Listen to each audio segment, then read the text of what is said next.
G'day crew.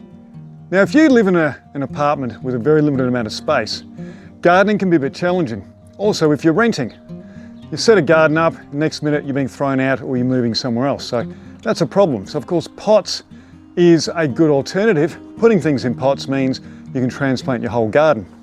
Now little pots like this are quite good. Each one of these has a capsicum in it, or a bell pepper as you might know it, and they're pretty easy to move around. And when you squash them together, you don't lose too much space. That's okay for some things, but then you want to plant something a bit bigger, you might want a pot like this. Problem is, imagine a whole lot of these stuck together, you actually lose a lot of space due to these big rims, and they're quite heavy and they're awkward to move around. So this year, I come up with an alternative. A drum pot. Look at that. So I've cut both sides out, and I'll show you that in a second, and then planted in both sides. And in fact, this one has some companion planting. I've got a marigold in there and a couple of capsicum. And over here, I've got a couple more. Clearly, I'm going to have a lot of capsicum this year. Now, the great thing about these is they fit together like that with very little wasted space. Secondly, they come with a bung hole, which I've just left out, and so I've got drainage. And the third thing is they come with a handle. So I can simply lift them up and move them around as I need. If I need to bug out or I want to move them to another part of the garden, these drum pots are a great alternative.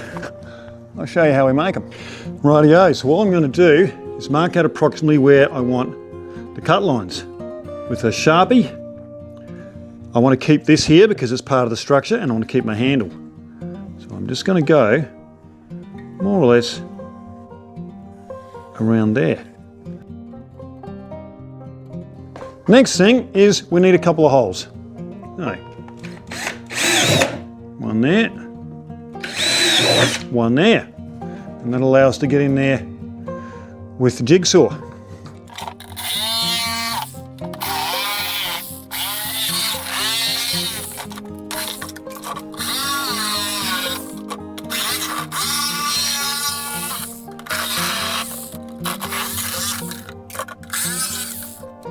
Right, so the next thing we do is take a deburring tool, which is one of these little fellas. Useful little thing. We'll simply run around the plastic, and that will clean all that plastic edging up.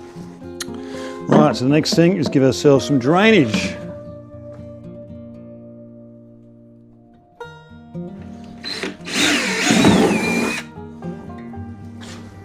Right, at this point in time, I've cut 2 holes in the top, so I've got my handle. We've got a drain hole. I need to give it a wash, fill it up with some growing media, and put some plants in it. Nice and simple.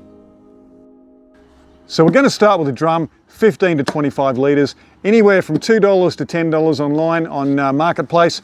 Be careful, it's food grade, hasn't have chemical in it.